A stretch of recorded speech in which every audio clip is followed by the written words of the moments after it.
Coronel, que nos dio una conferencia el año pasado, el curso anterior, magnífica, como todos recordaréis. Prueba de ello es que ha habido algún compañero de la universidad que me ha dicho: he venido porque me gustó tanto la conferencia que vengo a oírle otra vez. Buena señal, porque ese es un elemento muy cualificado de la Universidad de Extremadura. Volver a presentar otra vez, porque ya le presenté, y entre compañeros, muchos, pues no sería necesario, pero el protocolo y la buena educación que en la económica y en el ejército se conservan todavía, en pocos sitios se conserva la buena educación, pues conviene hacerlo, conviene recordar y ver quién es cada uno, para que nos pongamos contentos de tener amistades como esta y otras muchas que hay aquí en la sala. El teniente coronel, con esa conferencia que dio el año pasado, demostró su capacidad, demostró su amor al ejército y al cine, y demostró además unos conocimientos sobre el cine bélico y sobre el cine del Far West, o sobre el cine de los conquistadores extremeños que me acaba de decir que está pensando, y no se ha hecho, no se ha hecho. Los primeros que hacen los grandes películas reales del Far West fueron los españoles en el siglo XVI, XVII y XVIII, en Texas, en Arizona, en Nuevo México, etcétera, etcétera. Voy a recordar una cosa, y es que, por ejemplo, el primer español, primer europeo que ve el Gran Cañón del Colorado, fue un señor de aquí al lado de Llerena. No se dice, no se reconoce, y tenemos la obligación, y me refiero a mis compañeros que hay aquí, algunos de la universidad, tenemos que decir esas cosas aunque digan que hacemos propaganda de lo propio. Si no hacemos propaganda de lo propio, ¿quién lo va a hacer?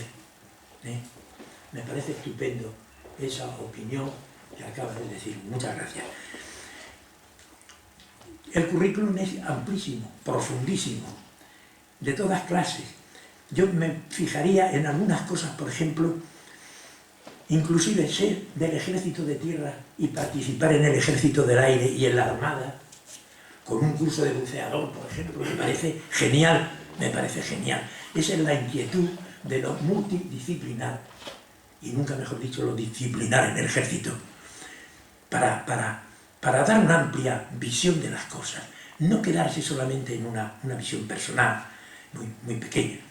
El curso del CAP pedagógico también, que hemos hecho los demás también en la universidad y aquí en el mundo militar también, es un descubrimiento, porque la gente que no conoce el ejército lo entiende de una manera y no lo conoce de verdad como es, en profundidad, en sentido de servicio, que se nos está olvidando al español de a pie el servicio que tenemos que hacer por los demás. Creo que me vais a permitir que diga una cosa. Creo que son momentos en que hay que tomar las riendas en ese asunto. Y en ese asunto, y lo está demostrando además una persona que tengo la suerte de llamarme yo como él, Francisco el Papa. Es importante mandar, y es importante coger la maleta e ir a pagar su pensión. Todo un ejemplo para mucha gente que tenemos en el país y en Europa, que debían fijarse en eso. El ICADE también ha sido lugar de estudios, de trabajo, de gestión, de programación, análisis de gestión.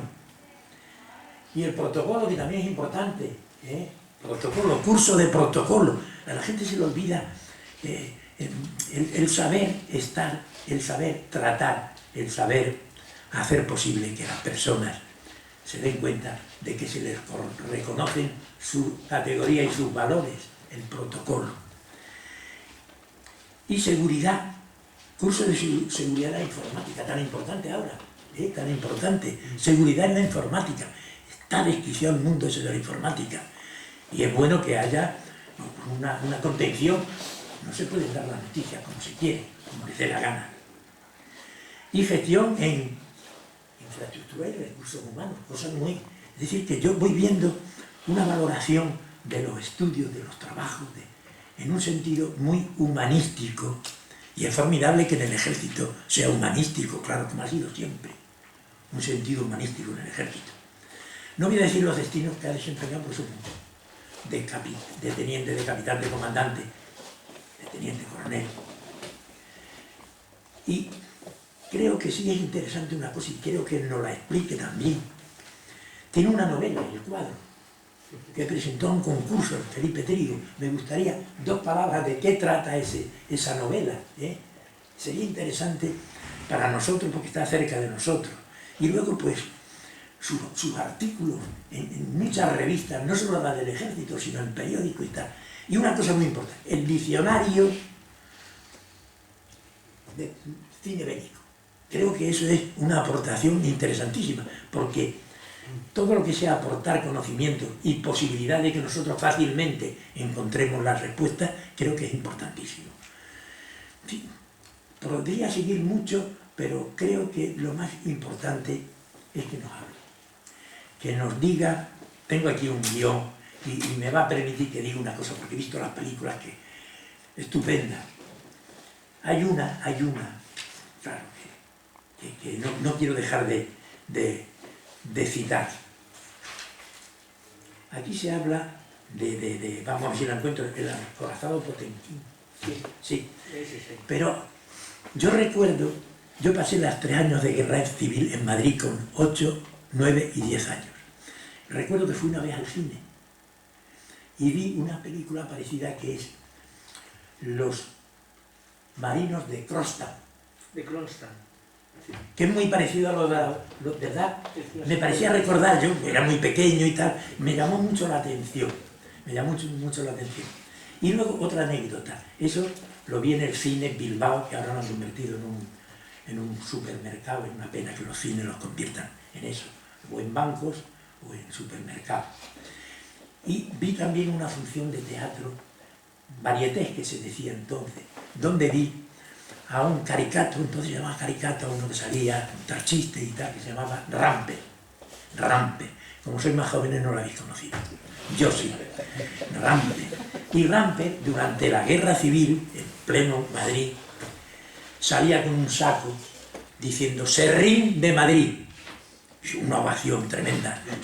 Era el Serrín, pero Serrín de Madrid. ¿Qué ovación le dieron? Recuerdo eso porque mi padre, que estábamos allí la familia, lo hizo ver. Qué bonito recordar esas cosas. Qué bonito. Me perdona que ya no siga haciendo más elogios. Podría seguir mucho rato.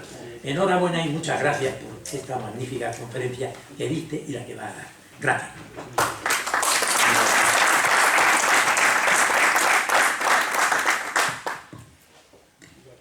Buenas tardes. Casi me voy a poner aquí. No, yo voy a bajar para ver. Voy a poner este lado para que puedan ver, ¿verdad? Claro. Porque lo importante... Bueno, la verdad es que después de estas palabras un poco tengo que decir, aparte de que me he puesto colorado varias veces. No, pero yo no he dado la conferencia, cuidado. De cómo me has puesto de bien, Bueno, la idea es, primero, decir que estoy muy contento de estar aquí. ¿Se ha quitado? ¿Ya está? Decir que estoy muy contento de estar aquí y, de alguna manera, voy a intentar en esta hora que por lo menos pasemos un rato agradable, hablar de historia militar y de cine. Prácticamente es una locura porque hay tantos temas de los que se pueden tocar y seguramente que habrá, desde luego en el público hay muchos militares mucho más cualificados, capacitados que esa hoja de servicios que ha leído el presidente de ese Ateneo, ¿no? Pero sí decir que para mí es un verdadero privilegio y honor estar aquí, por doble motivo. Primero porque de las conferencias que he dado siempre he estado aquí muy bien atendido, y segundo porque yo creo que es una zona, una tierra, una estirpe de personas las que están aquí, tanto físicamente en la sala como las que están en esta provincia, que a lo largo de la historia nunca han tenido la suficiente vertebración, tanto en el cine como en la historia, ¿no? Hemos hablado de los conquistadores, pero lo mejor es ir hablando un poco de lo que voy a tratar. Lo que van a ver es la primera conferencia de un libro que aún no ha salido a la luz, principalmente porque estamos llegando a un acuerdo con el tema, no de la editorial ni de los derechos de autor, sino de la incrustación o la inscripción dentro del libro de las fotografías o los carteles de cine, Un libro no puede ser solamente de palabras, efectivamente, es para leer, pero tiene que llevar imágenes de cine. Lo que van a ver es la síntesis de ese libro, ¿no? Para estudiar los soldados, su historia a través del cine, el referente claro es la historia, es decir, tenemos que ser capaces de estudiar como estudiamos la historia cuando íbamos a las escuelas. Nos decían, hay 4 épocas claras de la historia, nos hablaban de la historia antigua, la historia media, la moderna y la contemporánea. Bueno, pues sobre ese esquema, siguiendo este índice de introducción, edad antigua, edad media, moderna, contemporánea, fraccionada en 2 partes para separar el siglo XX, que es un siglo lo suficientemente importante como para tratarlo un poco aparte, y finalmente unas conclusiones que yo creo que a ninguno les van a parecer extrañas. De hecho, hoy es un día muy peculiar, no sé si alguien ha mirado el periódico a fondo, pero creo recordar que hoy hace 300 años de un tratado de Utrecht, en el que nos quitaron, digo quitaron porque me parece la palabra más normal, ¿no? La isla de Menorca y el peñón de Gibraltar. Recuperamos Menorca y algún día recuperaremos Gibraltar. Creo que no hay ningún español que dude esto, ¿no? Pero fue justo el 11 de abril de 1713 que se puso fin a una guerra de sucesión y a una debilidad en España. Como digo, estos son el índice de lo que voy a seguir y voy a intentar ser lo más breve posible. Hay imágenes de películas, no pueden estar todas porque si no estaríamos aquí toda la noche. Y sí decir que el análisis está hecho desde 3 puntos de vista. El punto de vista histórico, lo cito muy brevemente. El punto de vista militar, porque la parte militar, el aspecto militar no solamente es de los militares, el aspecto militar es parte de nuestra sociedad. Nuestra sociedad se ha criado, se ha forjado y se ha construido sobre valores eminentemente militares. No solamente, aunque ahora podamos pensar que sí, pero no, pero si miramos hacia atrás, la historia está plagada de hechos, acciones militares, hechos por militares o por personas que no eran militares también, hay que decirlo, pero que tenían un entronque militar. Y luego, finalmente, ¿qué repercusión tiene eso? Ha tenido eso en el cine. Luego, como pueden ver, lo he hecho como un poco matemático, ya sé que parece un poco matemático, por eso estoy llamando de control, de alguna manera, pero para indicar que puede haber hechos históricos, puede haber hechos militares y pueden no tener ningún buffer, ningún tampón, ningún reflejo en la parte cinematográfica, que como sí ocurre. Entonces, si vamos entrando en materia, la edad antigua de todas las civilizaciones que podemos encontrar y estudiar, y entramos en el campo de la historia, las más destacadas o las que más impronta han dejado han sido la egipcia, Egipto, Grecia y Roma. Si todos, que hemos ido todos a la escuela, nos acordamos de aquel maestro, de aquella maestra que nos contaba historia, mi maestro se llamaba Don Juan. Don Juan decía, hoy vamos a hablar de Egipto, hoy vamos a hablar de Grecia. Y parecía que había como que se sucedían unos a otros, cuando en realidad muchas veces se solapaban, porque unos llegaban y invadían a otros. Pero si vemos la antigüedad, nos encontraremos fundamentalmente con esas 3 civilizaciones. Egipto y todo lo que está alrededor de Egipto, desde Sumerio, Acadio, Babilonia, todos aquellos pueblos del creciente fértil, la Grecia y Roma. Grecia, últimamente muy denostada por eso de las crisis económicas, por los rescates, pero que la cuna de la civilización mediterránea está probablemente entre Grecia, Roma y nuestro país. Como digo, son las 3 ideas que nos encontramos. Un repaso muy rápido, que es apenas imperceptible. Egipto es unificado en esos 2 grandes reinos que eran el Alto y el Bajo Egipto. Incluso el faraón lleva esa corona que simboliza el Alto y Bajo Egipto, aparece en la escritura. Hay una serie de imperios que se van sucediendo desde tinitas, ixos, tinitas, dinastías y diversos imperios antiguo, medio e intermedios. Hay unos fenómenos artísticos importantes y finalmente se llega a la dinastía ptolomeica, en el que uno de los generales de Alejandro Magno, al repartirse el imperio, que es Ptolomeo, va a instaurar una dinastía que es la dinastía ptolomeica. Eso es un poco, repito, sin entrar en especificidades históricas, el devenir de Egipto desde aproximadamente el año 3000 a.C., con esa unificación del rey Narmer en el Alto y Bajo Egipto. ¿Qué aspecto militar hay en Egipto? Pues apenas nos ha llegado muchas cosas, pero lo que sí sabemos es que había 2 tipos de directores o de jefes. Había jefes de infantería y había jefes de los arsenales.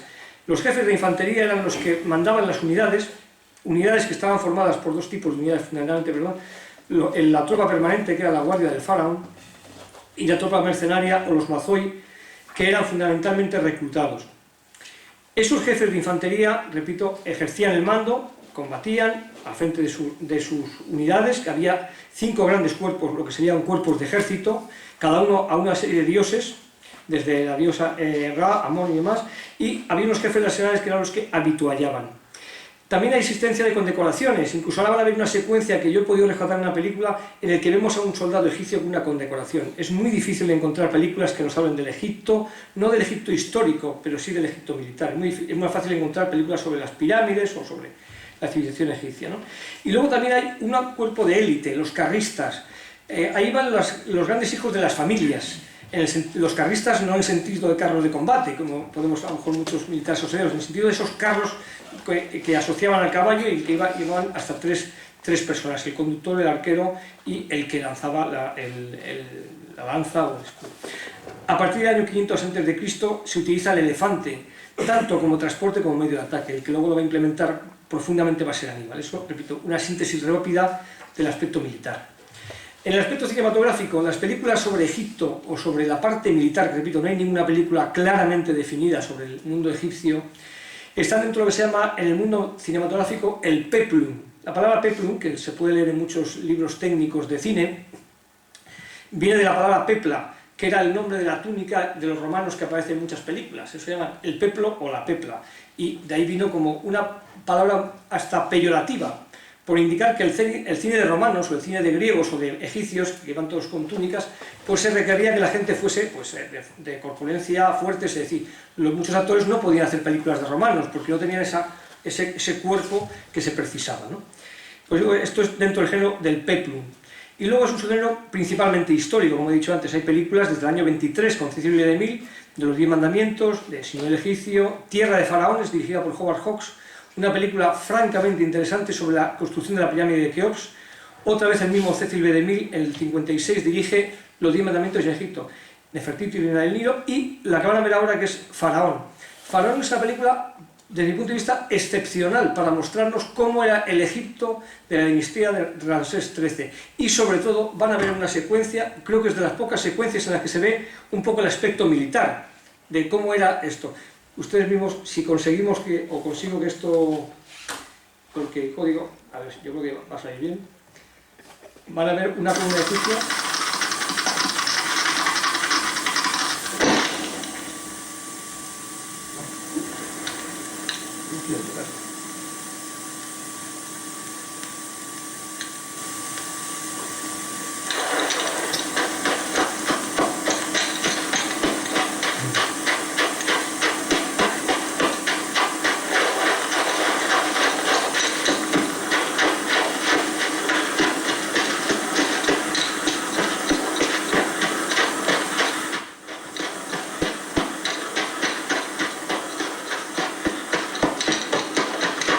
Fíjense que plano.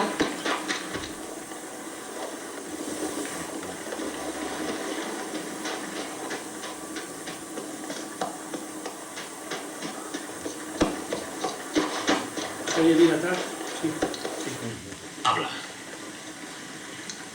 Altísimo príncipe y señor, he visto a 2 escarabajos sagrados, cada uno empujando su bola de estiércol cruzando el camino. ¿Y bien? Tal como mandan nuestras costumbres piadosas, he hecho detener la marcha en honor del sol. Veo que eres un buen creyente egipcio aun cuando tengas las facciones de un hitita. No continuaremos por este camino, podríamos aplastar a los escarabajos sagrados. Panter, ¿podemos llegar al desierto por el barranco? Podemos, pero tiene 1 milla de longitud. Perderíamos mucho tiempo. Mira a los oficiales, ninguno daría un paso más por este camino.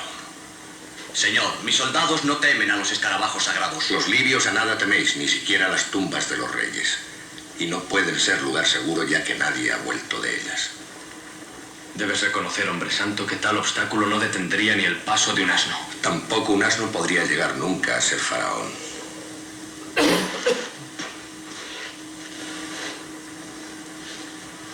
Perfectamente. Seguiremos tu consejo, llevemos las tropas por el barranco. Esa argumentación me ha convencido. Vamos, Tutmosis. Bien, como podemos ver, todo un ejército gira 90 grados por 2 escarabajos. O sea, el poder de la clase sacerdotal, el poder militar, muy bien reflejado por esta película del año 66, Faraón, hecha por un polaca y según la crítica la mejor película que describe Egipto. Siguiendo con la Edad Antigua, Grecia, en el aspecto histórico, nos encontramos que en ese año 2700 a.C. aproximadamente, aparecen unos pueblos indoeuropeos, los aqueos, aparecen restos de civilizaciones como la minoica, y posteriormente, detrás de los aqueos, va a venir un pueblo con unas mejoras importantes, sobre todo la edad del hierro, y hay una guerra que ya tenemos constancia de ella, que es la guerra de Troya. La guerra de Troya aproximadamente dura 10 años, está recogida por escritos de poeta Homero, y fundamentalmente ha sido pie a muchas versiones cinematográficas. La propia guerra de Troya, uno de los grandes guerreros de la antigüedad, que es Aquiles, viene reflejado perfectamente. Ha habido versiones modernas, recientes, incluso creo que la mayoría la han visto, Troya. Pero sí que es verdad que hay dos grandes escritos sobre esta guerra, uno que es durante y otro que es después, cuando nos están hablando precisamente de la Ilíada como esa manera de contarnos la guerra de Troya, y la Odisea cuando está contando cómo es el regreso de los combatientes, concretamente sobre el marco de Ulises. La guerra de Troya da paso a una fragmentación de Grecia, a unas ciudades-estado, conocidas con el nombre de la polis griega, y unas guerras médicas muy importantes porque ahí está en conflicto lo que es el mundo persa con el mundo heleno, o el mundo, no quiero decir griego, porque en realidad no existía el concepto de Grecia, ¿no? Hay dos batallas importantes, aparte de las de Salamina y Platea, pero sí la de Maratón, que incluso ha dado origen a una carrera que se hace en los Juegos Olímpicos, en la que, bueno, habría que, repito, cada uno de estos temas da prácticamente para una conferencia. La batalla de Maratón es para estudiar, y aquí hay expertos en estrategia y en táctica que pueden contar cómo esa caballería del rey persa ni siquiera llega a desembarcar y son en esa llanura derrotados, ¿no? Y luego las Termópilas por doble motivo, por la decisión de unos pocos bien dirigidos y bien adiestrados, como los espartanos, y que luego ha sido llevada a una película de índole cómico como es Los 300, ¿no? Que yo recomiendo veladamente que no se vea, porque no es lo mismo que la que vamos a ver ahora, y van a ver ustedes la diferencia, ¿no? Se vence al persa y llega la fragmentación de nuevo, y con ello las guerras del Peloponeso. Tebas, Macedonia, Esparta, Atenas compiten por ver quién es el hegemónico. De esas guerras aparece un tebano que se llama Epaminondas e inventa un orden nuevo, un sistema nuevo. ¿Cuántas veces hemos visto, siendo militares, y entonces llegó una persona que se llamaba X e inventó una cosa nueva? Pues Epaminondas inventó el orden oblicuo, porque hasta entonces los ejércitos peleaban así, chocando, con masas, y Epaminondas dice, ¿y si yo en vez de ir de frente hago una especie de inclinación y rompo como un cuchillo? Pues probablemente consiga un efecto más distinto, porque al fin y al cabo cuando esas formaciones antiguas se rompían, eran como una especie de mecano, que ya no obedecían. Bien. Ese orden oblicuo es muy importante, tanto históricamente como militarmente. Y luego viene Alejandro Magno, que es algo más que un militar, o algo más que un caudillo, o algo más que un jefe de algo. Es toda una concepción filosófica, militar y social de cómo tiene que ser. En una reunión de la OTAN, alguien dijo que había sido una de las primeras organizaciones paneuropeas la que formó Alejandro Magno. Luego, no es un elemento suelto. Es más, desde Alejandro Magno, probablemente hasta el Gran Capitán, no hay ninguno que llegue a esa altura. Y he dicho el Gran Capitán no porque sea español, sino porque realmente supuso un cambio, una innovación. Y finalmente, a la muerte de Alejandro, y después de unos años de decaimiento, Grecia, o lo que es la Hélade, que era el nombre, o el Peloponeso, cae dentro de lo que es el ámbito de la provincia de Roma, ¿no? Como digo, un aspecto rápido. Militarmente hablando, por la formación griega es la falange, que yo creo que es bastante conocido el nombre, y está formado por tres tipos de combatientes, básicamente, repito. Esta da también para otro tipo de conferencia también, de historia militar, los hoplitas, los peltastas y los xilitas. Digamos que es una infantería más pesada, menos ligera, los hoplitas, con una lanza de casi 4 o 7 metros, que es la sarisa, unos peltastas que llevan un escudo redondo, que es el pelta, y una lanza más pequeña, y los xilitas, que son los que podríamos entender como arqueros u honderos, es decir, los que lanzan las ondas. Es decir, y luego los catafractas, que son los mismos soldados, pero en vez de ser pie a tierra de infantería, son escuadrones de 64 hombres, son la caballería, por así decirlo, dentro de esa falange, aunque, repito, operaba aparte. Epaminondas, con su orden oblicuo, de la victoria de Tebas en 2 batallas en Leuctra y Mantinea, y con ello domina lo que es la Hélade. Hasta que llega Alejandro Magno, que posteriormente, aparte de unificar, con esa batalla que se pueden comentar brevemente, sobre todo la de Queronea, posteriormente en Gaulamela, Granico y en Isos se hará con Persia y con Egipto. Grandes soldados o soldados importantes de la antigüedad, y que han sido todos llevados al cine. Luego veremos que tenemos un problema en España con nuestros soldados. Muchos no han sido llevados al cine. Hemos citado a los conquistadores, pero el Imperio Español es que el vacío es descomunal. Descomunal para encontrar una película que nos cuente algo de nuestros tercios o de nuestros conquistadores. Pero sí podemos encontrar películas sobre esos tres soldados, Aquiles, Leónidas o Alejandro. El aspecto cinematográfico pues sigue siendo una parte del peplum, del subgénero del peplum, y películas, como he dicho, las basadas en los relatos de Ulises del 54. Helena de Troya, una gran película de Robert Wise, el mismo director que dirigió Sonrisa en lágrimas y West Side Story. Alejandro el Grande, que ahora van a ver una secuencia de esta película del 56 de Robert Rosen. El León de Esparta, que creo que es una película de Cineforum. Y Alejandro Magno y Troya, que son películas más recientes. Yo creo que están bastante... Quiero que vean una escena de esta, El León de Esparta, porque aparte de los diálogos, tiene bastante visos de estar muy bien documentada. Perdón, señor. ¿Cuánto tiempo tardará la totalidad de Uy, todo nuestras el tropas en entrar en Persia? Aproximadamente 7 días y 7 noches. El rey persa que acaba de joden llegar. a los que se retrasen. Algo en deseos de vengar la derrota de mi padre. Señor, este ejército conquistará para ti no solo Grecia, sino el mundo entero. Tiene razón. Mi padre soñaba con eso también. Un amo solo, un mundo solo. Pero el maratón hace 10 años se limitó a lanzar una ola. Yo vuelco todo un océano.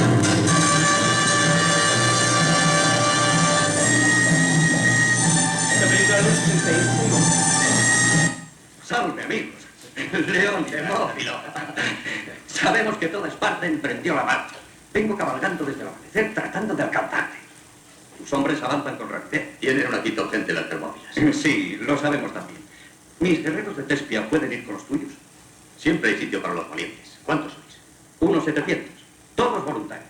No pude contenerlos en cuanto supieron que Esparta nos guiaba en esta guerra. ¿Dónde nos reunimos? En las Termópilas al amanecer. Allí espera el resto de nuestro ejército. Magnífico. Pero no empecéis la matanza antes de que lleguemos. Los espartanos enloquecéis en cuanto veis al enemigo. Dejad apuro para nosotros. También somos griegos. Hasta las Termópilas. Lo que he dicho antes, el escudo redondo, la lanza. Avisa a Gatón y a Penteus Está que se francamente preparen bien para la hecha. caballería. Caballería, caballería, caballería, caballería.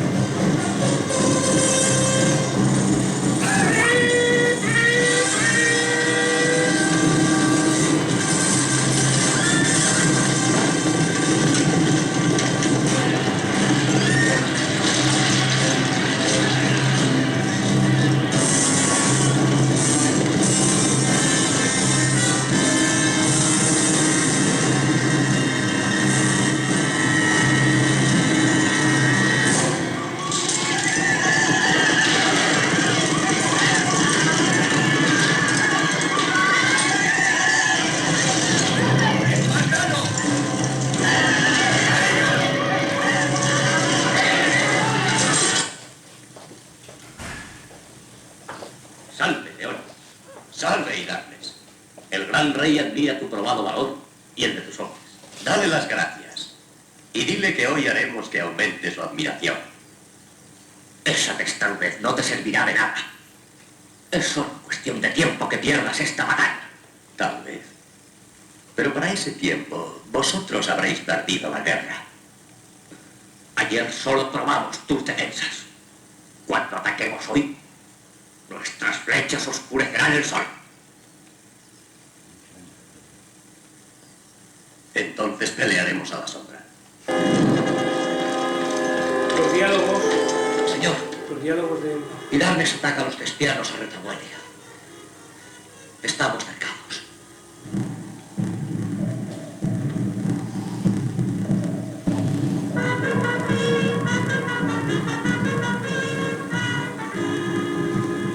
¡Espartanos! Esta es la orden. Ya no podemos defender el paso. Vamos a atacar y matar a Jerjes.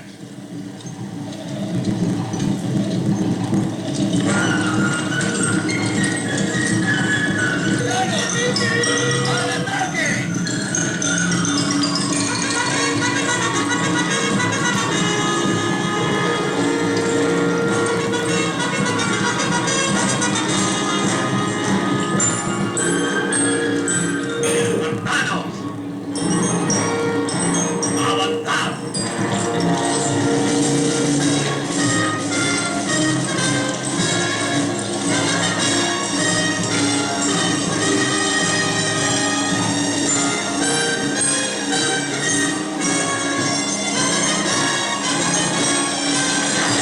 fue algo más que una victoria griega.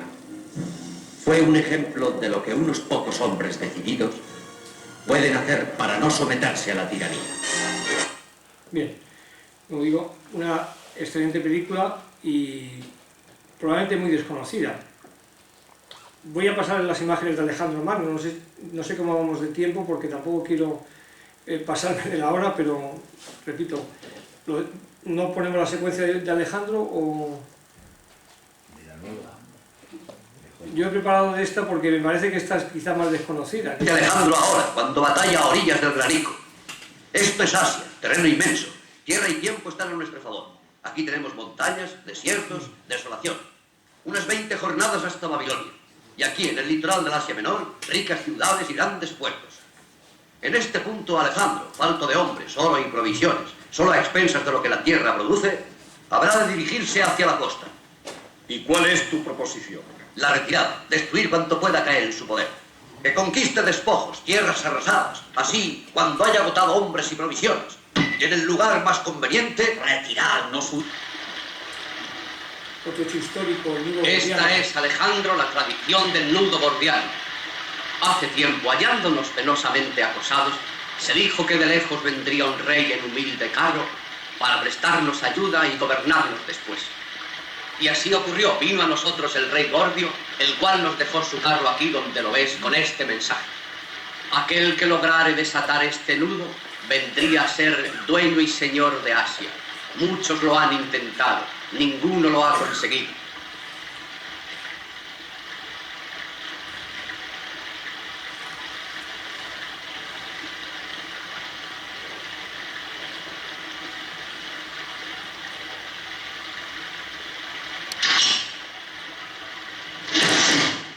Y llegado el momento del ataque, Los carros aplicaréis un solo pensamiento. persas con... Matar a Darío. Matar a Darío. Matar a Darío.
Como digo, películas históricas tienen parte militar, pero son fundamentalmente históricas, entonces de Alejandro o de los espartanos. En cuanto a Roma, pues decir que la formación a cargo después del Imperio Etrusco por Rómulo y Remo, hay unas guerras púnicas también casi objeto de conferencias con los cartagineses que eran técnicamente, incluso militarmente superiores, pero al final fueron absorbidos. Las diversas formas de Estado que tiene Roma, desde el Imperio a la República, el título de César que se ostenta incluso cuando el Imperio se fracciona en el Imperio de Occidente y Oriente, incluso el concepto, el título de César se va a mantener en su acepción de zar en la Rusia hasta la época de la Revolución bolchevique, ¿no? La decadencia final de Roma y,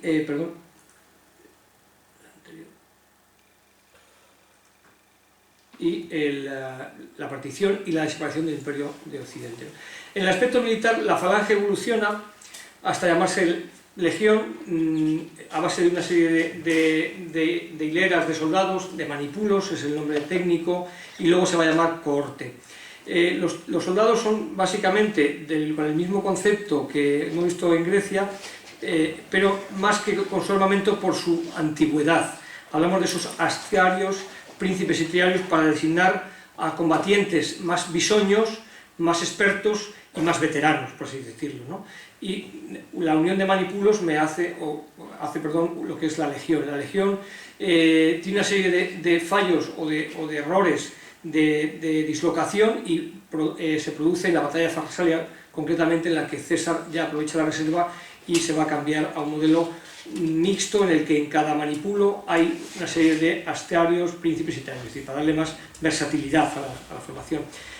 Manejan una jabalina, que es el pilum, que se puede lanzar hasta unos 20-25 metros, depende del brazo del legionario, y también son importantes sus obras de castamentación, tanto para montar campamentos como para combatir. Hay una batalla que casualmente no la ganan casualmente no, sino que la gana Aníbal, que es la de Canas, que es todo un ejemplo de batalla de aniquilamiento y como un efecto de aspiración, ¿no? Cuando esa infantería que pone delante de Aníbal, que es la infantería más débil, que es una infantería gala, es succionada por el centro y es envuelto. Batalla de 50.000 cartagineses frente a 70.000 romanos y que son aniquilados. Julio César y Pompeyo, y finalmente, pues como soldados o como importancia, Aníbal, César y el propio Augusto. El género cinematográfico pues sigue siendo dentro del peplum. Películas destacables, Aníbal, por cómo cuenta Aníbal, pero no está bien realizada, sino únicamente por centrarse en el personaje histórico. Batallas como la de Siracusa, Cartago en llamas, Escipión el africano, Espartaco, dirigida magistralmente por Kubrick, La leyenda de Eneas o la formación de Roma, La caída del Imperio Romano, rodada en España, y Gladiator, que quizás es la que más recuerden. Hay unas secuencias iniciales en las que se ve ese ataque, que es las que considero que se pueden destacar. Más que la epopeya de que el general esté en el circo romano.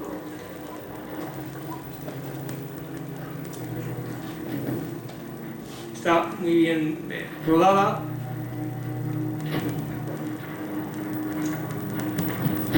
Y recrea en lo que es la Germania en los últimos años de la decadencia romana. Toda la preparación para el ataque de esas regiones antes de cambiar de terreno.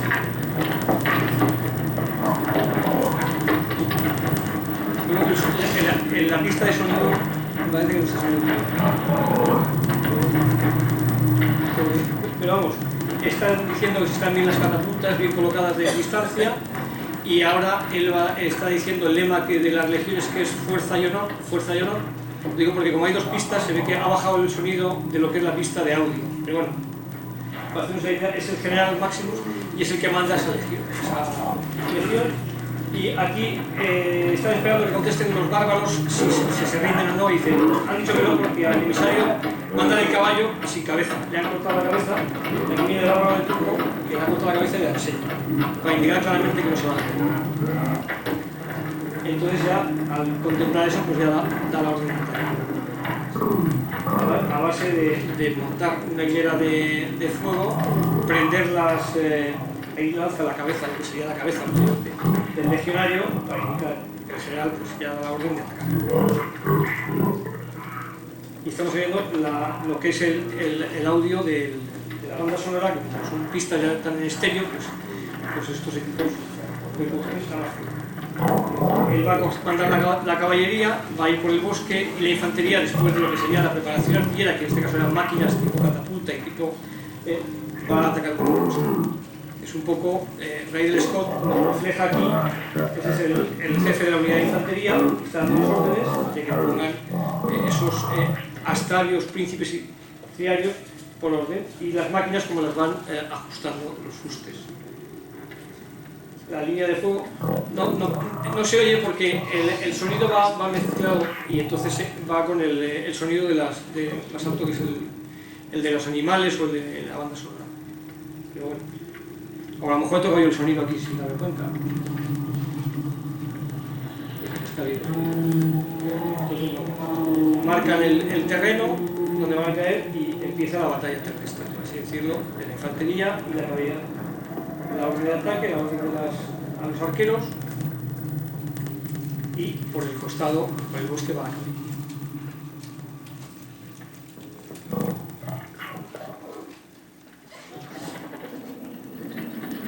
Es un poco Gladiator. Como digo, más que contarnos la historia del ejército romano, nos cuenta las vivencias de un general que es degradado por unas cuestiones, básicamente, como digo, en la antigüedad no hay grandes películas que podamos encontrarnos, sí pequeños trozos, excepto El León de Esparta, que quizás sea la más versátil y la más verosímil, ¿no? La Edad Media entra con una invasión. La invasión no es un fenómeno suelto, es un fenómeno que ha sido progresivo. La caída de Roma en el 476 no obedece a una invasión previa, sino un fenómeno de capilaridad. Hay una serie de invasiones y de movimientos de pueblos, como las expediciones visigodos, la presencia musulmán, no solamente en la península ibérica, sino en lo que es la Europa occidental, al principio como consecuencia de ser pagados para ayudar en las batallas o en las guerras, y posteriormente se asientan. Y los visigodos como ese conjunto de pueblos bárbaros que después de los romanos van a quedar muy fragmentados sobre todo lo que es Europa occidental. Como digo, la Edad Media es un periodo de retroceso en muchos aspectos, y está marcada por dos grandes, desde el punto de vista histórico, por las cruzadas, que fueron un momento, fundamentalmente no tuvieron grandes avances militares ni grandes victorias, pero sí buscaban reconquistar los llamados santos lugares. Y en España la Edad Media está muy concatenada con la Reconquista, como un fenómeno más que migratorio, como un fenómeno de recuperación de una serie de valores y de territorios perdidos. Hace poco ha sido el aniversario del año pasado de la batalla de las Navas de Tolosa, del año 1212, y finalmente la Edad Media concluye con una guerra de casi 100 años entre Inglaterra y Francia por unas posesiones precisamente en suelo francés. En el aspecto militar, pues un aspecto en el que hay una contracción del concepto militar.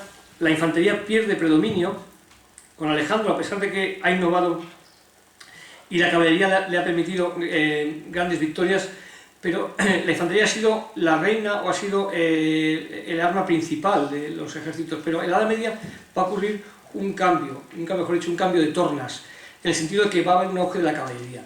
Primero porque los pueblos bárbaros, sus ejércitos son fundamentalmente con el elemento animal, el caballo.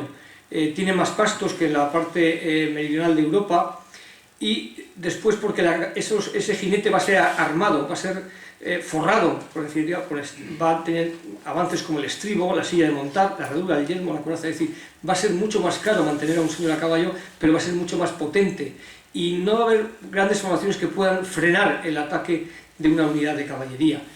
De ahí que en ese aspecto hay un auge de la caballería sobre la infantería hasta precisamente el final de la Edad Media, con ese implemento fundamentalmente de esa ballesta que va a permitir a los arqueros, primero británicos y luego con las armas de fuego también, el poder lanzar del orden de unos 12 disparos al minuto con una ballesta, cuando un arquero podía lanzar prácticamente uno en un minuto. Es decir, la cadencia de fuego va a ser mayor, en este caso de fuego de impacto, ¿no? Como digo, hay unas innovaciones iniciales, el estribo y la silla de montar, por esos pueblos bárbaros. Fundamentalmente los francos incorporan este tipo de la herradura, y finalmente la ballesta y el empleo de la pólvora, que va a entrar muy progresivamente. En cuanto al aspecto cinematográfico, puedo decir que en la Edad Media, así como en la época antigua, el cine nos muestra a personajes o actores que tenían que tener una buena musculatura, tenían que tener buenas piernas, buenos brazos, porque claro, no podían ser personas muy escuchimizadas, porque no podían ponerles una túnica, tenía que ser gente bastante viril, vamos a decirlo, y mujeres con bastante ligeras de ropa. En la Edad Media, el cine de la Edad Media va a ser todo lo contrario. Aparecen todos forrados de ropa, con cotas de malla, con grandes vestidos, es decir, son épocas totalmente distintas. Repito, la caballería es el auge principal, y se traduce mucho en las películas. Películas como Las Cruzadas, como Alexander Nevsky, una escena muy bonita sobre la batalla sobre un bloque de hielo, Juana de Arco, una de las heroínas de esa guerra de 100 años, Los Vikingos, una excelente película con Kirk Douglas, El Cid, otra vez una historia de alguien español contada por gente de fuera. Ahora vemos unas escenas. Mahoma, el mensajero de Dios, una película sobre el Islam, pero con unos fuertes cortes de censura, Braveheart y El Reino de los Cielos. Como digo, la película del Cid tiene muchas cosas que... un fuerte soporte histórico, fue dirigida por Anthony Mann y recrea parte de la vida de Rodrigo Díaz de Vivar, el Cid. Rodada en España. Es importado la investigación. Rodrigo resiste.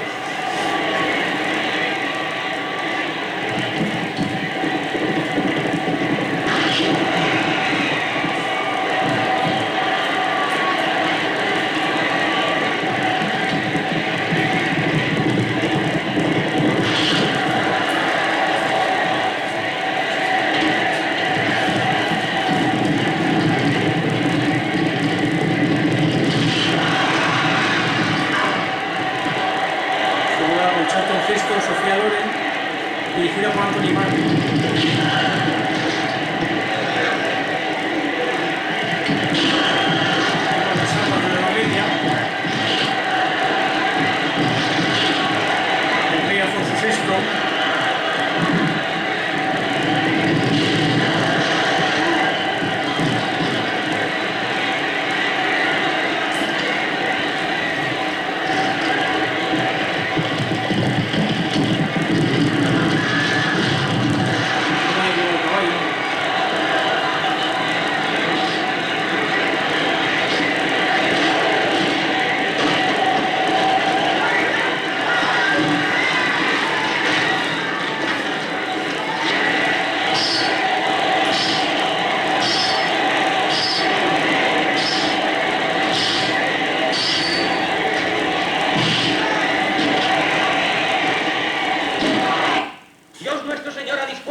De Santa Gadea.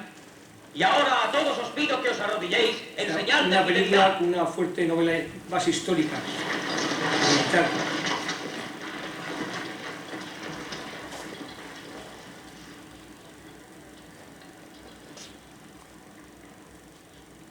Rodrigo Díaz de Vivar, llamado el Cid, ¿por qué vos os negáis a mostrarme fidelidad? Señor, todos los aquí presentes, aunque no se atrevan a decirlo, abrigan la sospecha de que habéis tramado la muerte de vuestro propio hermano.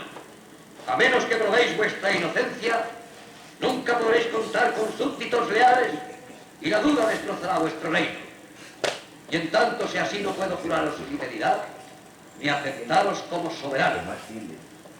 ¿Cómo queréis que os demuestre mi inocencia? Jurando sobre las sagradas escrituras.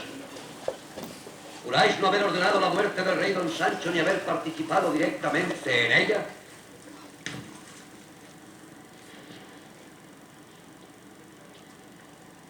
Lo juro ante Dios.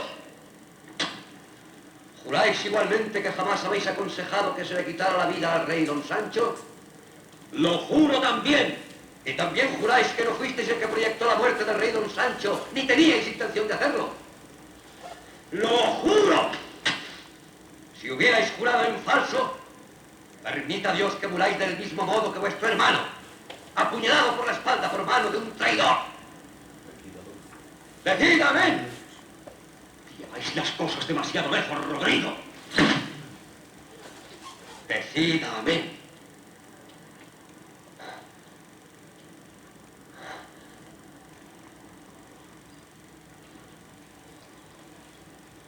Amén.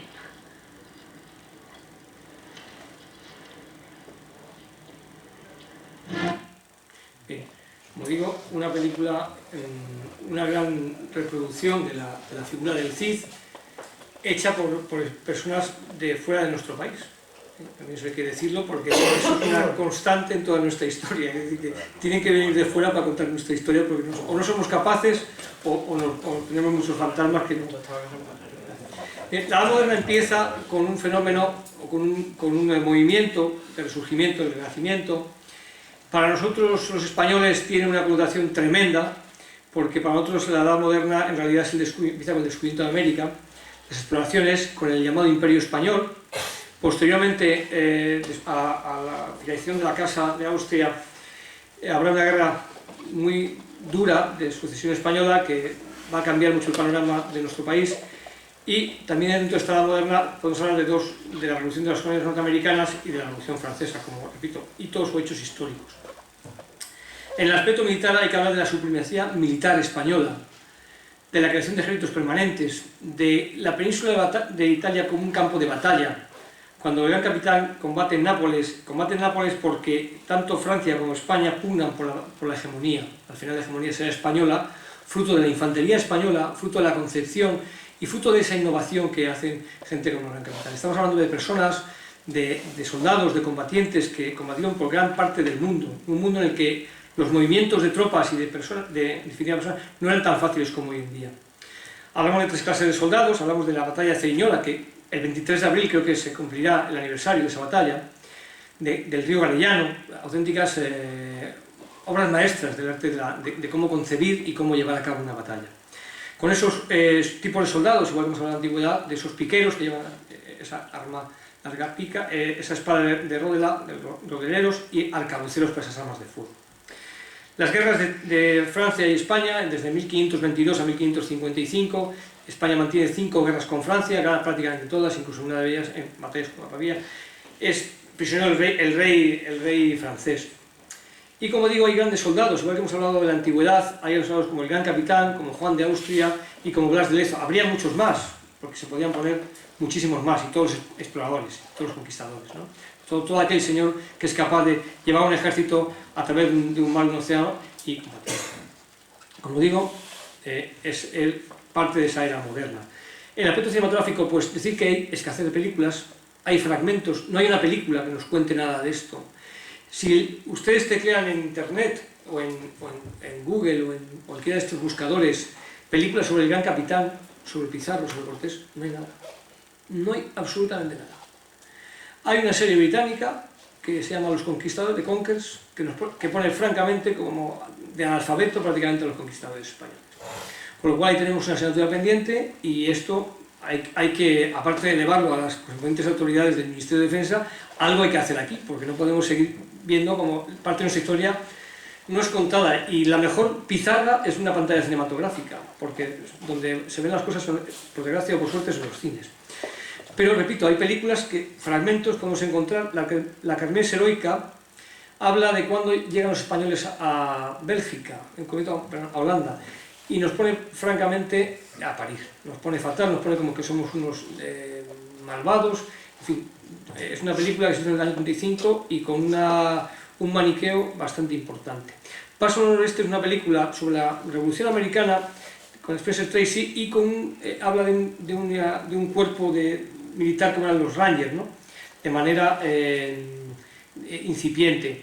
Alba de América, una película sobre esa llegada de Colón al Nuevo Mundo, la Araucana, como digo, 1492, La Conquista del Paraíso, una película que se hizo sobre el descubrimiento de América, Ridley Scott, El Último Mohicano, A la Triste, un compendio de 5 novelas de Pérez Reverte y que algo nos cuenta de esos tercios, pero algo muy, muy tibiamente, y La Conjura del Escorial, que aunque es sobre un hecho histórico algo desconocido, pero sí tiene una ambientación de vestuario francamente buena. Lógicamente hay unas secuencias iniciales de La Triste que, repito, que es lo único que hay prácticamente sobre esto de los tercios. Un pequeño, lo que sería un golpe de mano, en el que van a lo que se llama clavar la artillería, que es inutilizar los cañones del enemigo, y con actores, sí que es verdad que es una superproducción. Las películas que tienen éxito son aquellas que, aparte de llenar los cines y tener buen taquillaje, son superproducciones. Se cuenta con actores como Viggo Mortensen, Eduardo Noriega, es decir, hay un elenco de actores nacionales e internacionales. Pero repito, sobre la base no de un libro, sino de 5 libros, y el efecto no ha sido del todo muy boyante, porque se han juntado 5 historias en una sola película. Como digo, está hablando de la Guerra de Flandes en 1622, y la película termina con la primera derrota española, la batalla de Rocroi. Pero nadie ha hablado de esos 150 años de preponderancia militar.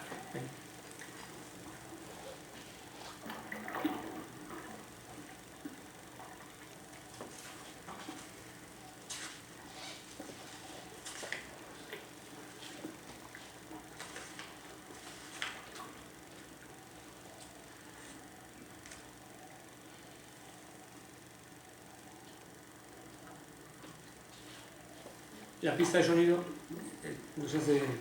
Tiene 2 vías usted ahí, ¿no? Ah. Bueno, de todas maneras, que están haciendo... No tiene mucho diálogo tampoco. Entonces, ellos están...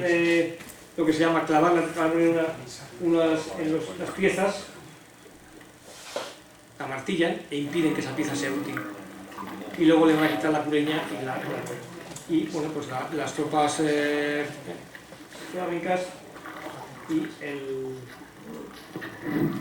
el uso de la pólvora, las armas de fuego, y cómo, pues eso, dan la alarma y, bueno, pues lo que es un cuerpo a cuerpo, ¿no? Como digo, es de las pocas películas que recoge algo de esa forma de combatir de los tercios, ¿no? Y la otra película que les he citado es La conjura del Escorial, que aquí sí interesa que haya diálogo porque si no, no, que es la corte de Felipe II y cómo la princesa de Éboli intentó con sus válidos usurpar el poder. La española, la subproducción, y es cuando hay empleo de ballestas, aparece figuras como el Duque de Alba,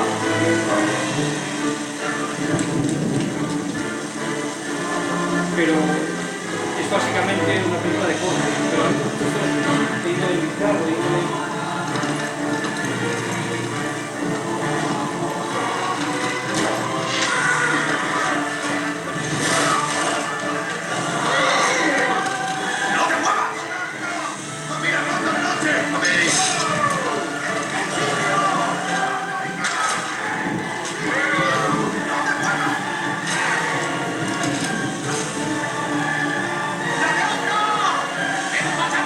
También es de las pocas películas en las que aparece la figura de Don Juan de Austria. ¿Qué habría que hacer, pues, a juicio de Que Felipe II. consejeros? Dejadme volver a Flandes, Majestad. Vuestro hermano, don Juan de Austria, que arde el tiempo, y los flamencos se hacen fuertes. Puede que, en efecto, la situación se le haya ido de las manos. Permitid que sugiera, Majestad, que cambiar de gobernador ahora podría interpretarse como una muestra de debilidad. ¿Debilidad? ¿Y no es señal de debilidad no hacer frente a los rebeldes? Lo que los flamencos necesitan solo se les puede dar con armas. Con respeto al venerable duque y a su vasta experiencia militar, se puede conquistar con sangre un país. Pero como su majestad ha dicho repetidas veces, no se puede gobernar de esa forma. Necesitamos más información y esperar a que Juan de Escobedo llegue con noticias de vuestro hermano. Esperar. Esperando no se consigue la sumisión de los pueblos, sino combatiendo. Caballeros, la princesa de Éboli. Espero que su encanto dulcifique vuestros ánimos.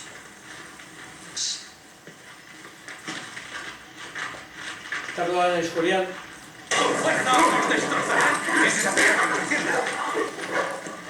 ¿Qué les pasa, estados? ¿Por qué están tan agresivos? ¡Dios, majestad!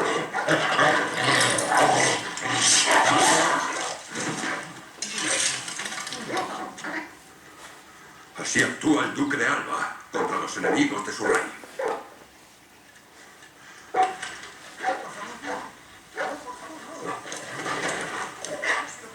Gracias, gran duque. Eso es lo que espero hacer en Flandes, majestad. ¿Y qué habríais hecho vos, señor ministro?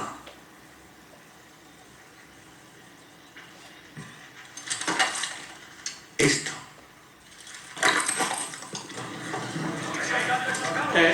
Esta escena que viene ahora es de las pocas en las que aparece Juan Sabré de explicar Austria. al rey que como gobernador de Flandes solo buscáis mantener la grandeza de sus reinos. No insistáis demasiado. Mi hermano el rey ya conoce mi lealtad. Quizá, si os excedéis en mis méritos, le hagáis entrar en sospechas.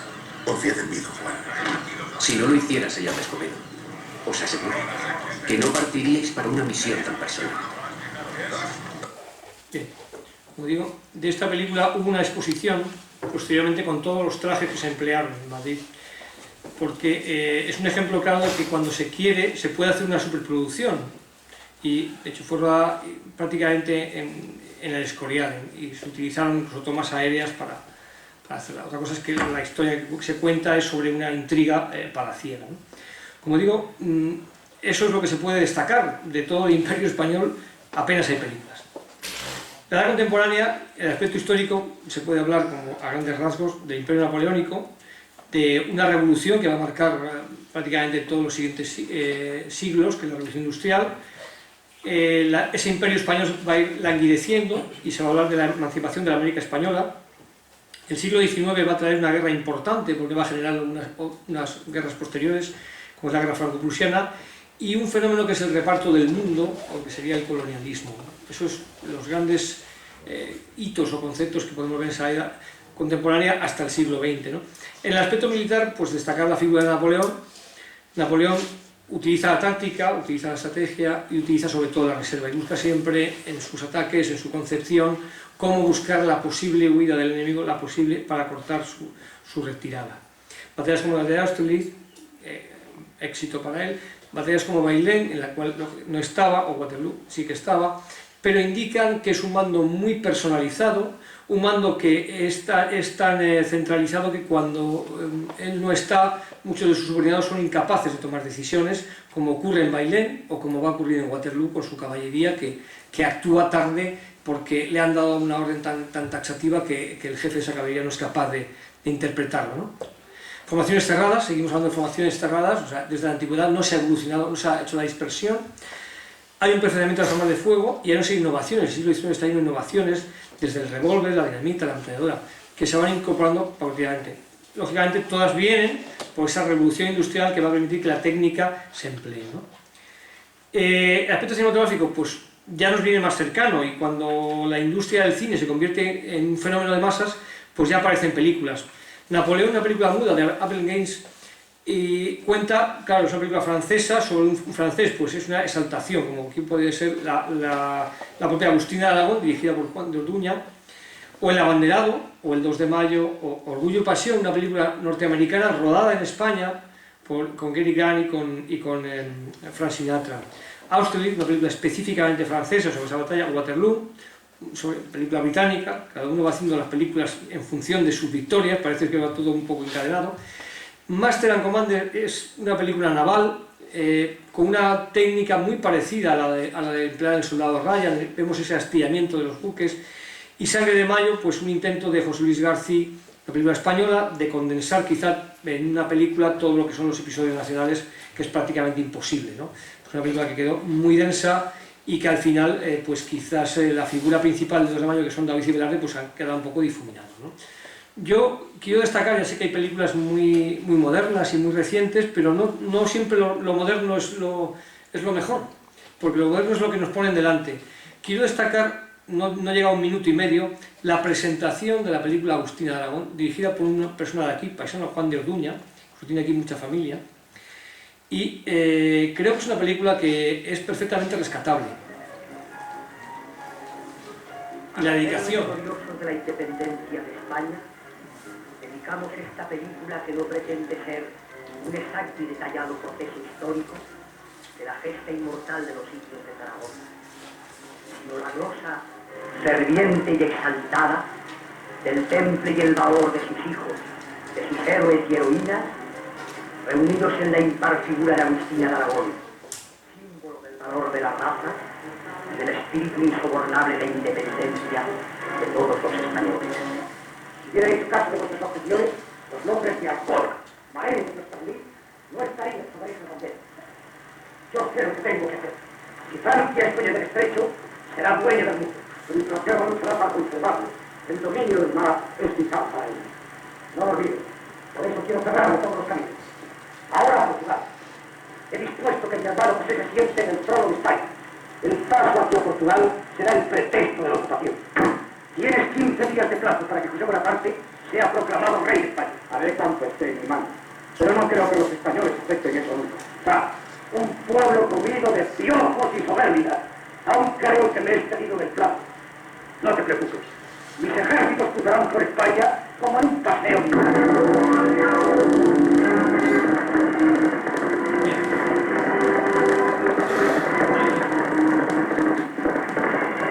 Agustina de Aragón, una película de resonado éxito, agutista.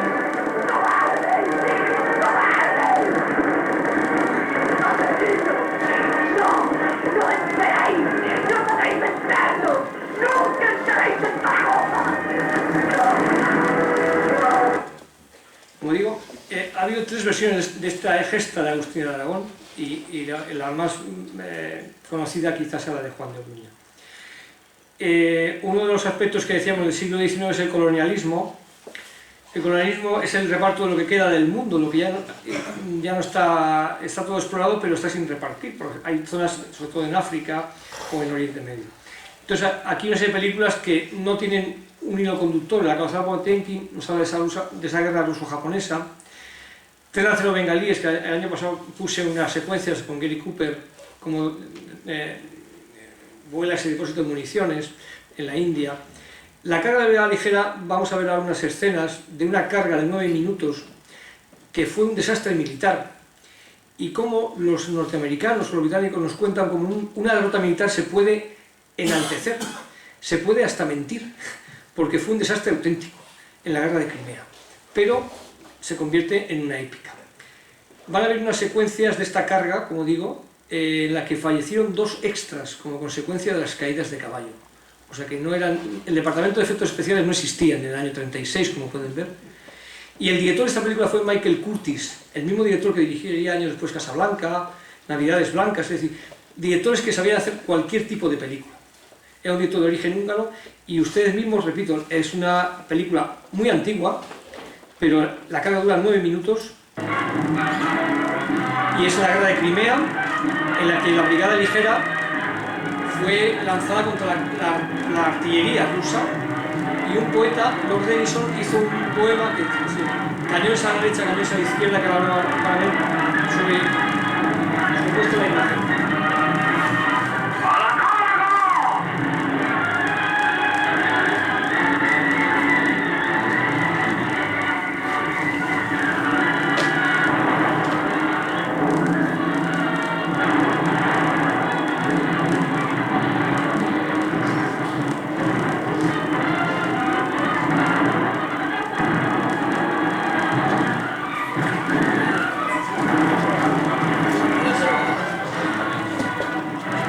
Cañones a la izquierda, cañones al frente. Cañones a su derecha, cañones a su izquierda, cañones enfrente de ellos disparando y tronando.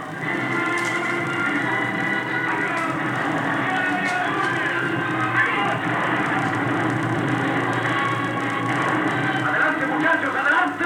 Es el refrín que hace el mayor Vickers, y es una película de aventuras, pero concluye con esta carga. Fíjense qué caídas, es decir, que, como digo, más películas de aventuras en lugares exóticos. Goyet, una excelente novela de Percival Christopher Wren, que fue comandante de la Legión extranjera. Las 4 Brumas, si luego hay tiempo, pues la pongo porque hay una crítica un poco a la soberbia del mando. Los últimos de Filipinas, una también excelente película española sobre esos héroes de Filipinas. Fort Apache es una película que está en todo el western, pero en realidad es una película sobre un puesto fronterizo y la rectitud de un coronel, ¿no? Y luego películas como 55 días en Pekín, rodada también en parte en España, Khartoum, con Charlton Heston, y Zulu, una película excepcionalmente de aventuras. Como digo, entramos ya finalmente en el siglo XX, que está focalizado con la Primera Guerra Mundial, la Segunda Guerra Mundial, la Guerra Fría y las tensiones en Oriente Medio, ¿no? La Primera Guerra Mundial tiene un origen histórico en la Guerra Franco-Prusiana. Fue llamada la Gran Guerra hasta que hubo que numerarla, porque luego hubo otra Segunda Guerra que obligó a numerarla. Se habla de frentes occidental, oriental y el frente naval también. Batallas como Tannenberg, lagos masurianos o masúricos, depende del texto que se consulte. Ypres, en la que se emplean los gases nerviosos y los agentes químicos. Verdún y Somme, que son auténticas batallas de carnicería, en lo que hay preparaciones artilleras de casi semanas completas. Y finalmente la batalla de Cambrai, que la he puesto ahí porque no es muy conocida, pero es la primera que hay en empleo de carros de combate, que los propios se llamaba tanque porque venía embalado en unas cajas que llamaban y para despistar a los servicios secretos alemanes, y pues fue una batalla que no tuvo resonancia en la guerra, pero fue la primera en la que se empleó el carro de combate. El armisticio, el Paz de Versalles, el Tratado de Versalles, no cierra las heridas bien y va a ser la siembra de la siguiente, o la simiente de la siguiente guerra, ¿no? En el aspecto militar, la doctrina alemana de la Primera Guerra Mundial es una doctrina de fijación y de mover por un ala, por el plan Schlieffen, de unos jefes de Estado Mayor alemanes, que luego fue modificado por el siguiente, que era el general Moltke, frente a la doctrina francesa, que era un ataque frontal, ¿no? Incluso había un autor francés que decía que la victoria estaba en los reglamentos, para indicar que estaba escrito cómo se tenía que hacer la victoria en los reglamentos, la concepción francesa de ataque frontal, ¿no? Hay un empleo de agresivos químicos que he dicho antes, la aparición de la guerra submarina, el incipiente empleo de la aviación y la aparición del tanque como tal, ¿no? Lo que se llamaría carro de combate de manera más técnica. Aquí ya hay muchísimas películas, porque empieza a estar más cercano. el gran desfile de King Vidor, Alas, que se habló el año pasado de esta película como la primera que tuvo un Oscar, Sin novedad en el frente, sobre la novela de Ismaria Remarqué, sobre esa juventud alemana que va a la guerra de trincheras. Hasta ese momento nadie tiene constancia de cómo es la guerra, salvo por fotógrafos o por gente que ha venido del frente. Pero en 1930, cuando la gente se sienta a ver los cines y ve cómo es la guerra, empiezan a asustarse de contemplar que eso son auténticas carnicerías, ¿no? Y por eso surgen esos movimientos antibelicistas o pacifistas. 4 de infantería, que es la misma versión pero de Sin novedad en el frente, pero en alemán. El precio de la gloria. Senderos de gloria, una película profundamente antimilitar, antibelicista en este caso. Las águilas azules, el balón rojo, Gallipoli y Flyboys, sobre los pilotos de la escuadrilla de la feria. Como digo, aunque sé que esto se puso el año pasado, pero creo que es una secuencia, la he cortado para que sea más breve, de cómo la infantería francesa ataca, la guerra de trincheras, propia de la Primera Guerra Mundial, y cómo el director Lewis Milestone encadena las imágenes de las ametralladoras como van barriendo la infantería. El sonido de las bombas y lo siguiente de las ametralladoras y pues la guerra de las trincheras. En definitiva, fruto de esos frentes estabilizados,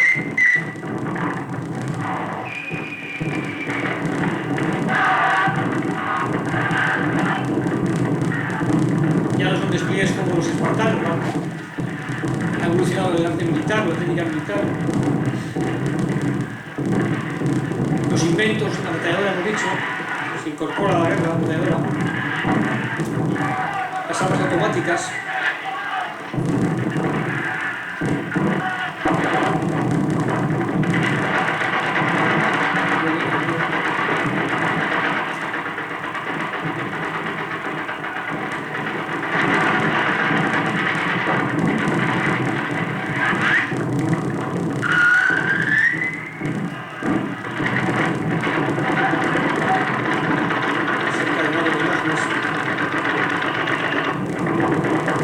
Como digo, la Primera Guerra Mundial, la guerra de las trincheras. Llegamos a la Segunda Guerra Mundial, origen está en la Primera Guerra Mundial, esos acuerdos mal cerrados. Hay una guerra civil española, que es un conflicto, para muchos historiadores es un conflicto previo a la Segunda Guerra Mundial, dado que justo termina y meses después empieza la siguiente. Hay multitud de batallas y de frentes, la guerra es mundial, son 6 años de auténtica locura, y hay desde la batalla de Francia e Inglaterra, ataque de Pearl Harbor, hasta Stalingrado, Alamein o Normandía. Lo que sí que está ratificado es que hay un cambio en el mapa mundial, surgen 2 bloques y 2 superpotencias. No olvidemos que el ejército norteamericano, antes de ir a la Segunda Guerra Mundial, era considerado un ejército de suministro, no de cantidad, no de calidad. Emerge una industria armamentista, emerge un ejército que empieza a tener más calidad, pero no era ni contado como capacitado, ¿no? Antes de la Segunda Guerra Mundial, como digo. Hay 2 doctrinas, si antes hablamos del movimiento de ala.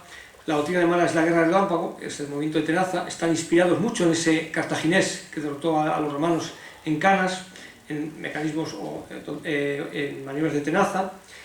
Y en definitiva hay 2 estrategias, la estrategia periférica y la estrategia continental. La estrategia periférica anglosajona, norteamericana, británica, busca grandes centros de operaciones, busca ámbitos navales, aéreos. La estrategia alemana es una estrategia continental, sobre el terreno, fundamentalmente de tierra. Hay un empleo masivo de carro de combate y del avión. Decía un historiador militar que el siglo XIX es el siglo del caballo, el siglo XX es el siglo del carro de combate y el siglo XXI es el siglo de la información como las armas, por así decirlo, ¿no? El siglo XX es la guerra del carro de combate y del avión. Varias autonomías y hay el inicio de la era nuclear, ¿no? Y como soldados, claro, ahí se podían poner montones de combatientes, de generales. He puesto a uno que no sé si es muy conocido, Audie Murphy. Fue un soldado norteamericano que no fue admitido en la Armada, no fue admitido en las fuerzas paracaidistas, no fue admitido prácticamente en ningún sitio de reclutamiento, excepto consiguió colarse, porque tenía ciertas deficiencias físicas, en el ejército de tierra norteamericano. Luego fue el soldado más condecorado. No entró, fue a West Point y no pasó las pruebas físicas, con lo cual no entró en la academia militar. Y luego Hollywood le ofreció una serie de papeles en el cine y al final hizo la carrera de actor. En algunas películas, si hay tiempo, pues ahí tengo la fotografía, pero vamos, por poner un poco la fotografía de este muchacho, que, repito, no daba la talla en muchas cosas, pero entró. Entonces este es el Audie Murphy, que fue el más condecorado de la historia de los Estados Unidos. La película Regreso del Infierno, del 54, al inicio, que hay una secuencia, si hay tiempo la ponemos, sale el jefe del Estado Mayor norteamericano hablando precisamente de este soldado. Y cuenta la vida de este muchacho de Texas, que disparaba muy bien con su fusil, pero era bajito, tenía cierta arritmia en el corazón, pero, repito, fue el soldado más condecorado. Pero no entró en la guerra de West Point porque no pasó las pruebas físicas, también esas cosas hay que decirlas, ¿no? O sea, las normas eran para todos. La Segunda Guerra Mundial hay multitud de títulos, desde Fuerzas Aéreas del 43 hasta Destino Tokio, Objetivo Birmania, que ya vimos unas secuencias el año pasado, los mejores años de nuestra vida, de cómo nos cuentan cómo tenemos que recibir, cómo hay que adaptar a ese combatiente que viene de la guerra. El puente sobre el río Kwai, la primera película no específicamente norteamericana, premiada con un Oscar. Los cañones de Navarone es una acción sobre unos cañones que hay que destruir. El día más largo, una coproducción sobre el desembarco en Normandía. Nos han contado mucho el desembarco en Normandía, pero no nos han contado casi nada a los tercios. Fíjense que depende de quién hace las películas, nos cuentan unas cosas u otras. La batalla de Inglaterra, sobre la batalla aérea de 1940 entre Gran Bretaña y el único país que pudo aguantar al invite alemán. El submarino, perdón, sobre una de esas tripulaciones de los U-boats alemanes, Salvado al soldado Ryan, que supuso un cambio en la técnica de rodar y de cómo poner la cámara sobre la bota, y Cartas de Iwo Jima. Como digo, hay varias secuencias. Yo he extraído fundamentalmente, aparte de las que creo ya conocen, el submarino, porque creo que tal, y la de Salvado al soldado Ryan, por un poco no extenderme. Consultados oficiales de la Armada Española y de otros ejércitos sobre cuál es la opinión que tienen sobre esta película, todos coinciden en una cosa: es la mejor película sobre el arma submarina, que dicen, o sobre los submarinos. Pero también te voy a decir que en muchas cámaras de oficiales de la Armada está prohibida esta película, porque esta película es fundamentalmente claustrofóbica y no aporta valores muy positivos. Nos cuenta cómo es la vida en un submarino, en la Segunda Guerra Mundial. El audio lo tenemos invertido, con lo cual ahí hay un periodista que acaba de llegar al submarino y le están contando, estamos viendo el ruido de los motores, y le están contando cómo es la vida en el submarino. Ese periodista tiene que hacer un reportaje, está haciendo fotografías, está con el segundo oficial, está enseñando el barco, y ahora está con el capitán le dice que no haga fotografías ahora que salen de misión, sino que les haga al volver. Y dice, ¿por qué? Porque al volver vendrán todos con barba y tendrán un aspecto más de mayor combate, ¿no? Eso es lo que dice el capitán. La película tuvo un sonado éxito, pero repito, tiene unas connotaciones demasiado realistas, y en algunos casos piensen que hablamos de tripulaciones de submarinos no nucleares que pueden estar 30, 40 o 50 días sumergidos, personas metidas dentro de un armazón de hierro. El aspecto psicológico es muy importante, ¿no? Si hablamos de submarinos nucleares, nuestro país no los tiene, no por no capacidad, sino por decisiones evidentemente políticas, pero hablan de 3 o 4 meses por debajo del mar, ¿no? Debajo del agua. Es decir, hay que hablar de una mente muy clara, y esta película puede dañar, en un momento puede erosionar aspectos. Las tomas navales en superficie, de cómo es el puente con los oficiales viendo, incluso hay unas secuencias en las que coinciden con otros submarinos, ¿no? Es una gran película, y repito, para todos los oficiales de la Armada. Incluso mi jefe es un contaminante de la Armada, ha estado en submarinos y dice que demuestra perfectamente la vida de un submarino, pero que no se puede poner dentro de un submarino. También eso hay que decir. ¿Okay? Está muy bien hecha, pero quizás, depende del foro, ven esa secuencia espectacular, ¿no? Y además, el mar, ha dicho antes el presidente de Ateneo que he hecho el curso de buceo. Efectivamente, he hecho el curso de buceo y de verdad que da bastante miedo. Puede haberlo hecho y dice, ¿cómo he hecho yo todo esto, no? Porque bajar a 50 o 60 metros impone. Y el mar es un elemento, como digo, el submarino y el desembarco en Normandía, quizá en esas lanchas. Históricamente el presidente Eisenhower tuvo que prácticamente a toda la industria norteamericana a construir lanchas de desembarco. No había lanchas suficientes. El capitán está dando las órdenes antes de salir. El sargento habla de la dispersión, tiene mucha dispersión en la playa. Y el rodaje, hay unos datos importantes sobre el rodaje.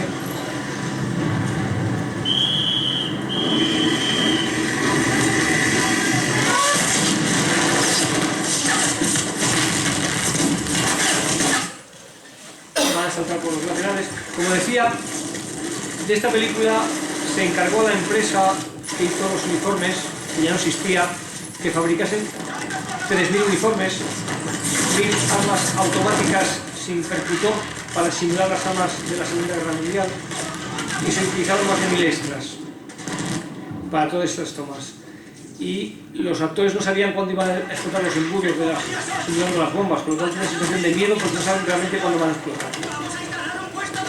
En palabras del director Steven Spielberg, quería reproducir el olor y el sentir de un combate. Luego la historia cambia mucho porque ya no es solamente el desembarco, sino que viene detrás, ¿no? Primera oleada, inefectiva. No hemos tomado la playa, repito, no hemos tomado la playa. Cuidado, playa. El radio ha sido destruido, sí. El desembarco del día D, que nos lo han contado en muchas películas. Todas estas películas serían probablemente de comentar y de ver, ¿no? Después de la Segunda Guerra Mundial se entra en esa era nuclear y se entran esas dos superpotencias y hay un mundo que está estabilizado con una guerra que se denominó Guerra Fría, por indicar que no era guerra y tampoco era fría, pero había una situación de tensión permanente, ¿no?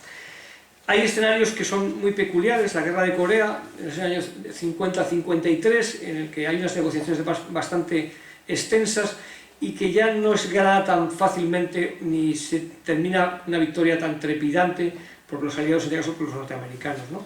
Batallas como la de Taegón o el desembarco de Inchon acaban con la institución del general MacArthur, que es mandado a casa por el presidente Truman. La guerra Indochina, sobre esa colonia primero francesa y luego va a ser ocupada por los norteamericanos. Hay una batalla sobre la operación Castor que hacen los franceses, la batalla de Dien Bien Phu, en la que 12.000 paracaidistas franceses en una zona común, lo que sería un hexágono, un rombo, son lanzados, pero esa posición cae y es una auténtica derrota y una crisis de gobierno en Francia, y se abandona todo esto.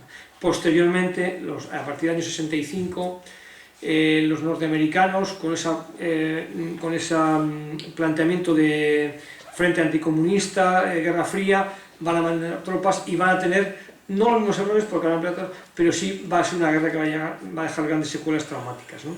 Como digo, en el aspecto militar la guerra de Corea son operaciones fundamentalmente anfibias. Olvidemos que Corea es apoyada por China, en ese momento China es un país que es totalmente comunista, con lo cual hay un peligro de guerra nuclear importante y los norteamericanos no pueden intervenir abiertamente. La guerra Indochina, ese fracaso de Dien Bien Phu, esas unidades paracaidistas francesas que son prácticamente diezmadas, y la guerra de Vietnam que no tiene un gran aspecto militar, pero sí un aspecto psicológico y un empleo de los helicópteros como arma, como elemento de transporte. Hay una película que yo recomiendo veladamente, que si pueden conseguirla, que la vean, sobre esa guerra de Indochina, que es Sangre en Indochina, que es una película francesa, con actores españoles, como de la talla de Manolo Zarzo, que hizo Los Guardiamarinas, y que aquí hace de operador de radio. Yo no la he incluido porque no extender, pero es una película que tiene muchos trazos y está basada en la retirada de Dien Bien Phu. La guerra, como digo, de Corea está reflejada en esa película Los puentes de Tokori y sobre todo La colina de los diablos de acero de Anthony Mann, y con unas secuencias magistrales en las que ya la guerra ya no es tan fácil como la Segunda Guerra Mundial, el combatiente padece, sufre y empieza a haber problemas de adaptación al medio.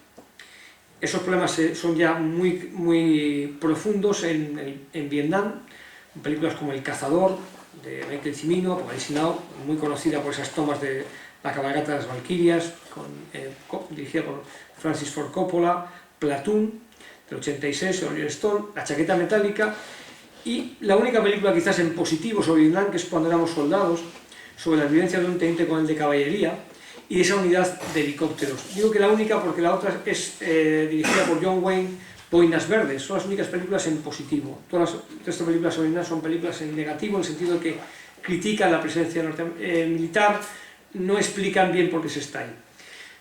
Es una secuencia muy breve para ver un poco ese empleo del helicóptero. Era domingo, un 14 de noviembre de 1900. Habla de ese, no sé si se puso un poquito el volumen, pero bueno, básicamente viene a decir que es la primera acción de guerra de los norteamericanos en el 65, el 14 de noviembre, es interpretada por Mel Gibson. Fíjense los planos de esos helicópteros.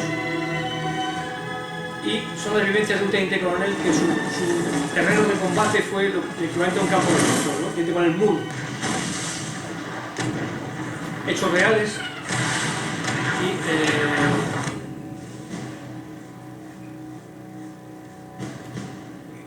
el empleo de un arma nueva, de un medio nuevo de combate y de transporte, ¿no? Igual que hemos hablado antes lo del elefante con los egipcios, ¿no? Pues un elemento de transporte. Entonces,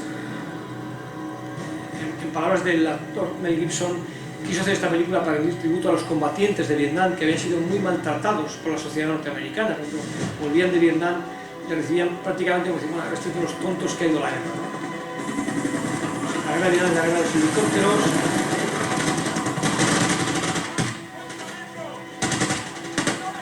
Y también es una película muy recomendable de visionar. Esa caballería que toma pie a tierra con sus armas automáticas y como digo, además empieza con la presencia francesa y como una francesa de paracaidistas franceses es atacada por los...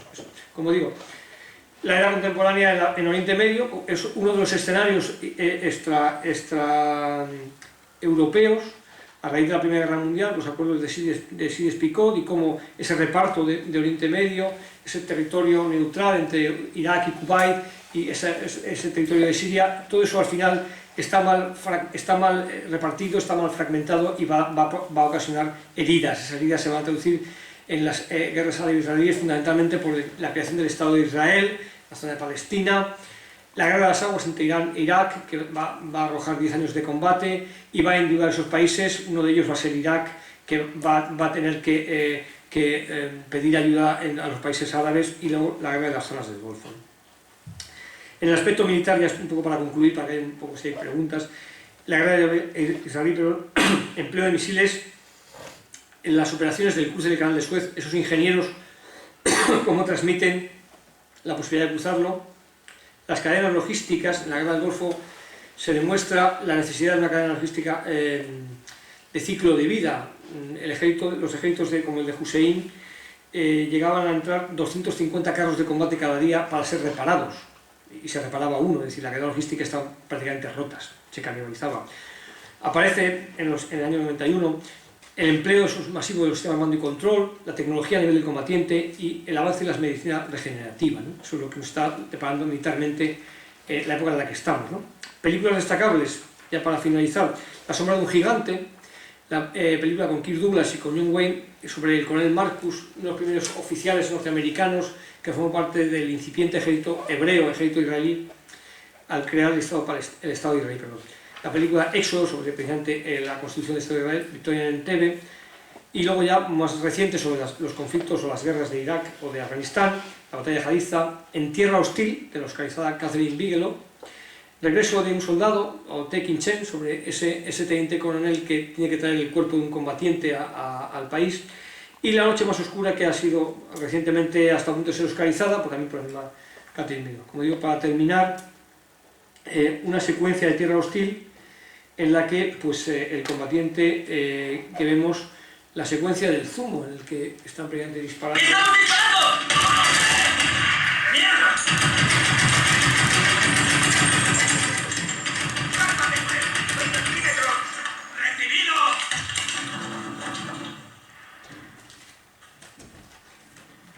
He sido un poco a la izquierda. Respire lentamente.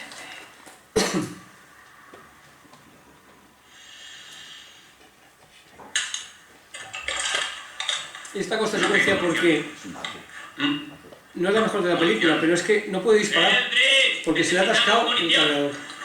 Es que esto puede ocurrir, esto ocurre, que el cargador se ataca por la sangre. Maldita sea. Y le dice, escupe y friega. ¡Henry! ¡Joder! Tienes que limpiar la sangre, atasca las balas. Límpiala, límpiala. Tienes que limpiarla, tío. ¿Cómo? Escupe y friega. ¿De acuerdo? Escupe y friega, amigo, escupe y friega. Escupe y friega. Escupe y friega. Dale, sácalas. Los nervios del soldado que es más bisoño, que no sabe cómo hacerlo, el veterano. ¿Estás bien? Con esto. El depósito del agua. Respira, amigo. Bueno, respira uno. Lo estás haciendo bien. Alex, lo estás haciendo bien, está animando. Bien, como digo, pero no es una gran película porque fue muy criticada la directora Catherine Bigelow porque no hay un pulso narrativo, así como la película La noche más oscura es una historia entre servicios de espionaje de cómo matar a Bin Laden, pero aquí no fue. Y finalmente, para concluir, y perdón por la extensión, espero no haber sido aburrido o pesado, la figura del soldado, como he puesto ahí, siempre está presente en la historia. No se puede hablar de historia sin hablar de la figura del soldado, pero no siempre ha sido recogido por la cinematografía. Si hacemos un paralelismo, vemos que la industria cinematográfica depende de si tiene un buen guión, una buena historia y una buena taquilla, la historia va a aprender. No basta con tener una buena historia y buscar una subvención, tiene que haber una taquilla. Pero hay muchas historias. Y finalmente yo quería terminar con unas palabras de un soldado español, que fue don Pedro Calderón de la Barca. Don Pedro Calderón de la Barca tiene un verso, creo que se llama El aprendiz de soldado, que en muchos cuarteles se recita. Yo no sé si me lo sé entero de memoria, voy a decir unas palabras, y perdón por si no lo sé decir entero, que se llama, que viene a decir como que aquí la más principal hazaña es obedecer, y el modo como ha de ser es ni pedir ni usar. Aquí, en fin, la cortesía, el buen trato, la fineza, la lealtad, el valor, la bizarría, la constancia, la paciencia, la humildad y la obediencia. Y dice, fama, honor y vida son caudal de pobres soldados que en buena mala fortuna la milicia no es más que una religión de hombres honrados. Eso, que en todos los cuarteles se recita, incluso se canta, si a eso lo unimos que don Pedro Calderón de la Barca, que era un gran dramaturgo del siglo XVII, se alistó en las Fuerzas Armadas españolas, en los tercios españoles, a la edad de 40 años, ya dice mucho de él y de la impronta que tenían los ejércitos españoles. Y si ya después de eso les digo que el agregado militar de Colombia me decía el otro día, dice, es que en mi país, después de izar la bandera, se canta el aprendiz de soldado, en todos los cuarteles de Colombia. Se canta el himno de la madre patria. Con eso ya creo que está dicho todo. Y por mi parte, pues nada más. No sé si hay alguna pregunta o me he extendido, pero creo que es la mejor conclusión. Siempre habrá soldados, siempre habrá historia, y no siempre está contada la cinematografía. De ahí que quizás pues tenemos que intentar impulsar, cada uno en la medida que podamos, el que esas historias lleguen a la pantalla. Nada más. Muy bien.